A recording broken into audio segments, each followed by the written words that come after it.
ಮನೆಯ ಮಗಳಿವಳು ನಮ್ಮ ಪುಣ್ಯವತಿ. ಏನು ಪದ್ಮಿನಿ ಜೀವನ ಹಾಳಾಗ್ತೈತ? ಹೊರಸಿ ಯಾಕೆ ಹಿಂಗ್ ಹೇಳ್ತಾ ಇದೀಯ? ಅಲ್ಲ ಉರ್ವಶಿ, ಪೂರ್ವಿ ಅವ್ರ ಮನೆನಾಗಿರೋದಕ್ಕೂ ಪದ್ಮಿನಿ ಜೀವನಕ್ಕೂ ಏನ್ ಸಂಬಂಧ? ಅದು ಅದಕ್ಕೆ ಬಾ, ಏನಂದ್ರೆ ತುಂಬದ ಸಂಸಾರ ಅದು. ಬೇರೆ ಬೇರೆ ತರ ಜನರು ಇರ್ತಾರೆ ಅಲ್ಲಿ. ಪತ್ತುಗೆ ಅವರೆಲ್ಲ ಹೆಂಗ್ ಕೊಂಕ್ ಮಾತಾಡ್ತಾರೆ ಅಂತ ನಿಮ್ಗೂ ಗೊತ್ತಲ್ಲ. ಈಗ ಪೂರ್ವಿನೂ ಹೋಗಿ ಅಲ್ಲೇ ಇದ್ಬಿಟ್ರೆ ಪದ್ದುಗೆ ಹಂಗ್ಸ್ ಮಾತಾಡಿ ನೆಮ್ಮದಿ ಹಾಳು ಮಾಡ್ತಾರಲ್ಲ ಅಂತ ಇದು ಇದು ನನ್ನ ಭಯ. ಹಂಗ್ಸ್ ಮಾತಾಡೋರು ಹೆಂಗಿದ್ರು ಮಾತಾಡ್ತಾರೆ ಕಣವ. ಎಲ್ಲಾರ ಬಾಯಿನೂ ಮುಚ್ಚಕ್ಕಾಗತ್ತಾ? ನಾನು ಪೂರ್ವಿಗೆ ಹೇಳಿವ್ನಿ, ನೀನು ಅಮ್ಮ ಅಜ್ಜಿ ಸೇವೆ ಮಾಡ್ಕೊಂಡಿರು. ಹಂಗಾವ ಸೇವೆ ಮಾಡಿದ್ರೆ ಅವ್ರು ಮಾಡಿರೋ ಉಪಕಾರಕ್ಕೆ ಸ್ವಲ್ಪ ನಾವು ಋಣ ತೀರ್ತತೇನೋ ಅಂತ. ಹಂಗಿದ್ರೆ ನೀನು ಪೂರ್ವಿಯ ಇಲ್ಲಿ ಕರ್ಕೊಂಡ್ ಬರಕಿಲ್ಲ, ಏನಾರ ಮಾಡ್ಕೊಳ್ಳಿ. ಇಲ್ಲ ಇಲ್ಲ ಅಲ್ಲ, ಇವ್ರು ಯಾಕೆ ಹಿಂಗೆ ಕೋಪ ಮಾಡ್ಕೊಂತಾಳೆ ಅಂತ. ಪೂರ್ವಿ ಅಲ್ಲಿದ್ದು ಇವಳಿಗೇನು ಕಷ್ಟ? ಪೂರ್ವಸಿಗೆ ಪದ್ಮಿನಿ ಅಂದ್ರೆ ಜೀವ. ಎಲ್ಲ ಅವಳಿಗೆ ಏನಾರ ತೊಂದ್ರೆ ಆಗ್ಬಿಡ್ತಾಯ್ತು ಅಂತ ಹಿಂಗ ಆಡ್ತಾವಳೆ ಅನ್ಸ್ತೈತೆ. ಬಿಡಿ, ನೀವ್ ಯಾಕೆ ತಲೆ ಕೆಡ್ಸ್ಕೊತೀರಾ?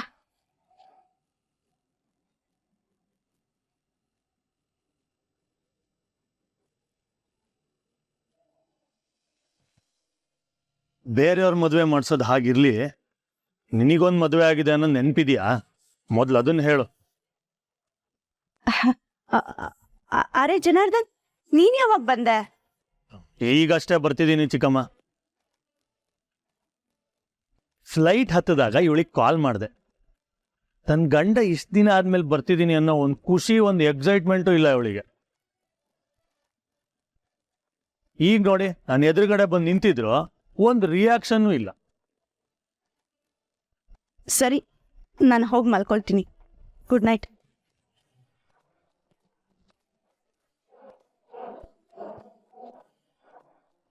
ಯಾರ್ ಮುಂದೆ ಹೇಗ್ ಮಾತಾಡ್ಬೇಕು ಅಂತ ಗೊತ್ತಾಗಲ್ವಾ ನಿಮ್ಗೆ? ಬರ್ತಿದ್ದಂಗೆ ಯಾಕೆ ರೇಗ್ತೀಯ ಚಂಚೋ? ನಾನು ನನ್ನ ಎಷ್ಟು ಮಿಸ್ ಮಾಡ್ಕೊಂಡೆ ಗೊತ್ತಾ? ಸರಿ ಸರಿ ಆಯ್ತು, ನಂಗೆ ನಿದ್ದೆ ಬರ್ತಿದೆ. ನೀವು ಹೋಗಿ ಫ್ರೆಶ್ ಅಪ್ ಆಗ್ಬಿಟ್ಟು ಬನ್ನಿ. ಆಯ್ತು.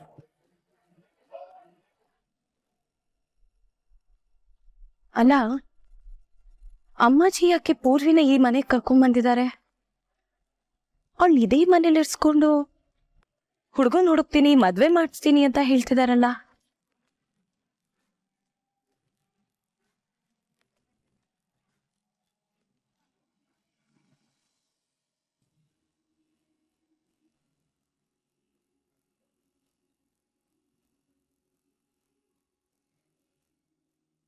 ಪೂರ್ವಿ,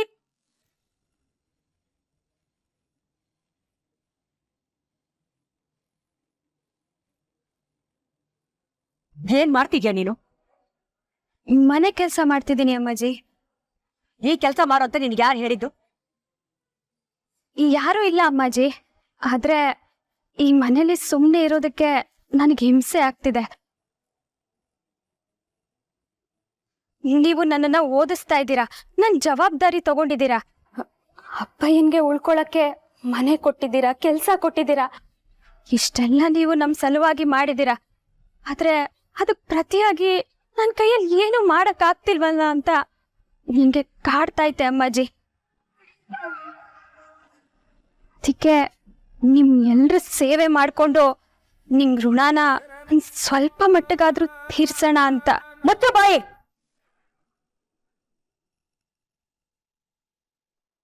ಋಣ ತೀರ್ಸ್ತಾಳಂತೆ ಋಣ? ನೀನು ಈ ಮನೆ ಸೊಸೆ.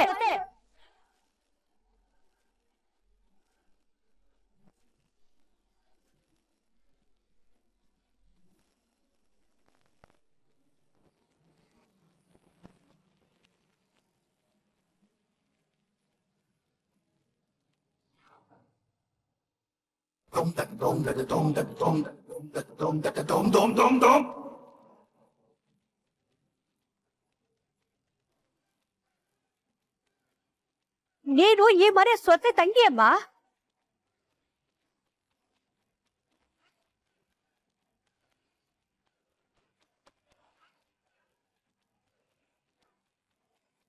ನಿನ್ನ ಕೆಲಸ ಮಾಡ್ಬೇಕು ಅಂತ ಇಲ್ಲಿ ಕರ್ಕೊಂಡ್ ಬಂದಿಲ್ಲ ನಾನು. ಇನ್ನೊಂದ್ಸಲ ಇಂಥ ಕೆಲಸ ಮಾಡಕ್ ಕೂಡ್ದು.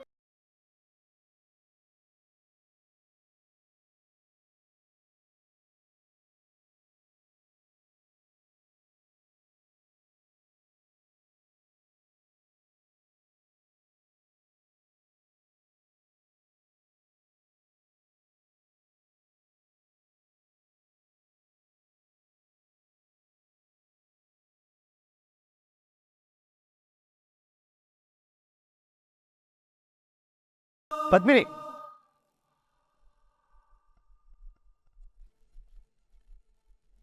ಏನ್ ಮಾಡ್ತಿದ್ಯಾ ನೀನು?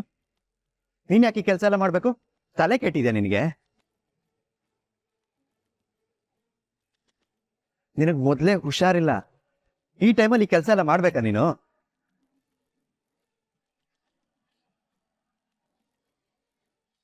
ಪದ್ಮಿನಿ, ನೀನ್ ಈ ಕೆಲ್ಸ ಎಲ್ಲ ಮಾಡೋ ಅಗತ್ಯ ಏನಿದೆ? ಅತ್ತೆ, ಪೂರ್ವಿ ಹೇಳೋದು ನಿಜನೇ. ನಮ್ಗೆ ನಮ್ಮ ಮನೆಯವ್ರಿಗೆ ಈ ಮನೆ ತುಂಬಾ ಉಪಕಾರ ಮಾಡೈತೆ. ನಾವು ಸುಮ್ಮನೆ ಕುತ್ಕೊಂಡು ತಿಂತಿದೀವೇನೋ ಅನ್ಸ್ತಿದೆ ಅತ್ತೆ. ಕೊನೆ ಪಕ್ಷ ಈ ಕೆಲಸ ಮಾಡೋದ್ರಿಂದನಾದ್ರೂ ನಮ್ಮ ಮನ್ಸ್ಗೆ. ಬಾಯ್ ಮೇಲೆ ಒಂದ್ ಹಾಕ್ತೀನಿ ನೀನ್ ಹೀಗೆಲ್ಲ ಮಾತಾಡಿದ್ರೆ.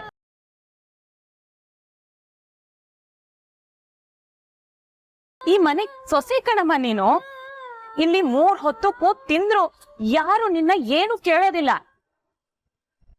ರಾಣಿ ತರ ಬದುಕೋದ್ ಅಧಿಕಾರ ಇದೆ ನಿನಗೆ. ಇಷ್ಟಕ್ಕೂ ನೀನ್ ಏನ್ ಕೆಲ್ಸ ಮಾಡಿನೇ ಇಲ್ಲಿ ಊಟ ಮಾಡ್ಬೇಕಾ?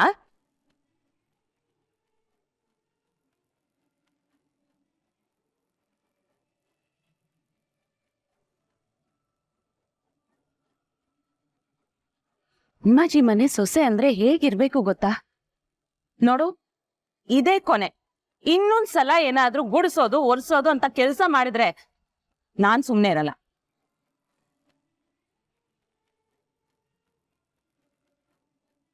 ಸರಿಯಾಗಿ ಹೇಳ್ದೆ ಮಾತಿ. ಪದ್ಮಿನಿ, ಗೊತ್ತಾಯ್ತಲ್ವಾ ನಿನಗೆ? ಸೊಸೆ ಸೊಸೆ ಅಂತ ನನ್ನ ಎಷ್ಟು ಪ್ರೀತಿ ಮಾಡ್ತೀರಾ ನೀವು. ಆದ್ರೆ ನಾನು ಈ ಮನೆ ಸೊಸೆನೇ ಅಲ್ವಲ್ಲ. ಪದ್ಮಿನಿ, ಯಾಕಮ್ಮ ಕಣ್ಣಲ್ಲಿ ನೀರು?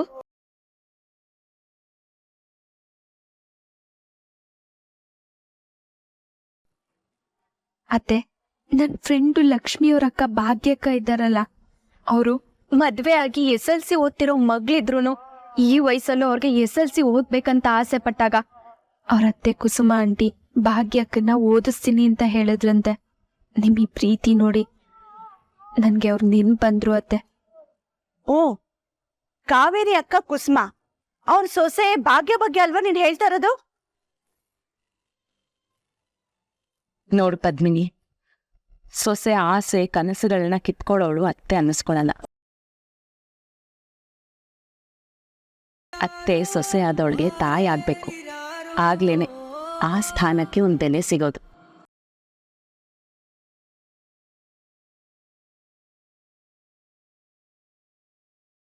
ಭಾಗ್ಯನತ್ತೆ ಹೇಗೆ ಅವಳನ್ನ ಪ್ರೀತಿಯಿಂದ ನೋಡ್ಕೋತಾಳೋ ಹಾಗೆ ಇಲ್ಲಿ ನಾನು, ಜಯಂತಿ, ನಮ್ಮಿಬ್ಬರಿಗಿಂತ ಹೆಚ್ಚಾಗಿ ಅಮ್ಮಾಜಿ ನಿನ್ನನ್ನ ಪ್ರೀತಿಯಿಂದ ಕಾಳಜಿಯಿಂದ ನೋಡ್ಕೋತೀವಿ.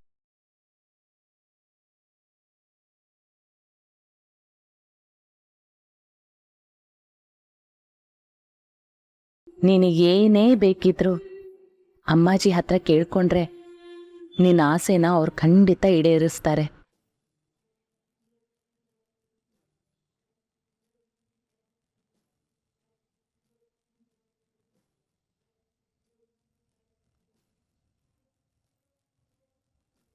ಅಮ್ಮಾಜಿ, ನಿಮ್ಗೆ ನನ್ ಮೇಲೆ ಬೇಜಾರಾಗಿದ್ದೇನೋ ಅಂತ ನನ್ಗೊಂದ್ 2-3 ದಿನದಿಂದ ಅನ್ಸ್ತಿದೆ. ನಾನೇನಾದ್ರು ತಪ್ಪು ಮಾಡಿದ್ರೆ ದಯವಿಟ್ಟು ನನ್ನ ಕ್ಷಮಿಸ್ಬಿಡಿ. ನೀನ್ ಮಾಡಿರೋ ತಪ್ಪು ಚಿಕ್ಕ ಪುಟ್ಟದಲ್ಲ, ದೊಡ್ಡ ಅಪರಾಧ. ಅದಕ್ಕೋಸ್ಕರ ನಿನ್ನ ಮೇಲೆ ತುಂಬಾ ಅಸಮಾಧಾನ, ಕೋಪ ಇದ್ರೂ ಕೂಡ ಅದನ್ನ ತೋರ್ಸ್ಕೊಳಕ್ಕಾಗದೇ ಇರೋ ಸ್ಥಿತಿಲಿ ನಾನಿದ್ದೀನಿ. ಹಾಗೆಲ್ಲ ಏನೂ ಇಲ್ಲ ಬಿಡು. ಪದ್ಮಿನಿ, ಅಮ್ಮಾಜಿ ಯಾವಾಗ್ಲೂ ಡೇರ್ ಅಂಡ್ ಡೈರೆಕ್ಟ್. ನಮ್ ವಿಷಯದಲ್ಲೆಲ್ಲ ಅವ್ರು ಹಾಗೆ ಮಾಡೋದು. ನಿನ್ ವಿಷಯದಲ್ಲಿ ರೂಲ್ಸ್ ಬೇರೆ ಆಗ್ಬೋದೋ ಏನೋ ಗೊತ್ತಿಲ್ಲ. ಅಂದ್ರೆ ಅಮ್ಮಾಜಿ, ಪದ್ಮಿನಿ ನಿಮ್ ಫೇವ್ರೆಟ್ ಅಲ್ವಾ, ಅದಕ್ಕೆ ಹೇಳ್ದೆ. ಸರಿ ಸರಿ, ಎಲ್ರೂ ತಿಂಡಿಗೆ ಬನ್ನಿ.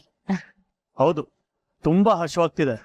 ಮನೆಯಲ್ಲಿ ತಿಂಡಿ ತಿಂದು ತುಂಬಾ ದಿನ ಆಗೋಯ್ತು. ಮೊದಲು ಎಲ್ಲ ಒಟ್ಟಿಗೆ ತಿಂಡಿ ತಿನ್ನೋಣ, ಬನ್ನಿ. ಪದ್ಮಿನಿ, ಮಾತ್ರೆ ತಗೊಂಡ್ಯಾ ತಿಂಡಿಗೆ ಮುಂಚಿಂದು?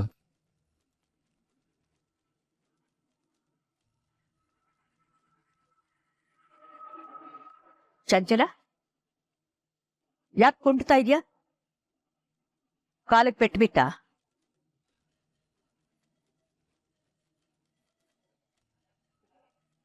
ತಲೆ ತೆಗ್ಸಿ ಓಡಾಡಿದ್ರೆ ನೆಲ ಕಾಣಿಸುತ್ತೆ.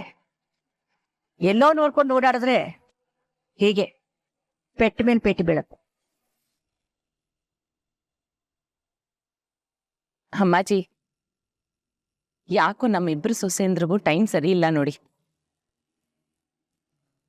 ಪದ್ಮಿನಿಗೆ ಹುಷಾರಿಲ್ಲ, ಇನ್ನು ಚಂಚಲ ಕಾಲು ಏಟ್ ಮಾಡ್ಕೊಂಡಿದ್ದಾಳೆ.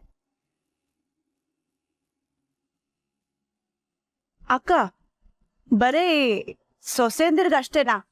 ನನ್ಗೂ ಏಟಾಗಿದೆ ಅಲ್ವಾ? ಹೌದು, ಇತ್ತೀಚೆಗೆ ಮನೆ ಪರಿಸ್ಥಿತಿ, ಎಲ್ಲರ ಮನಸ್ಥಿತಿ ಯಾವುದು ಸರಿ ಇಲ್ಲ. ಇದೆಲ್ಲ ಹದಗೆಡೋಕ್ ಮುಂಚೆ ಒಂದು ತೀರ್ಮಾನ ತಗೋಬೇಕಾಗಿದೆ.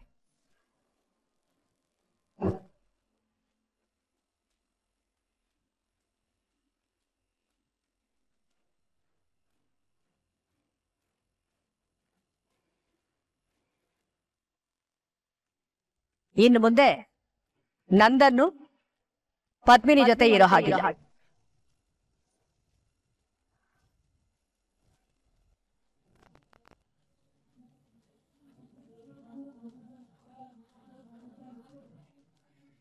ಅಮ್ಮಾಜಿ, ಏನ್ ನಿಮ್ಮ ಮಾತಿನ ಅರ್ಥ? ಆದ್ರೆ ಪದ್ಮಿನಿ ಇಲ್ಲಿರೋದ್ ಬೇಡ. ಇವಳು ಅವ್ರ ತವ್ರ ಮನೆಗೆ ಹೊರಟ.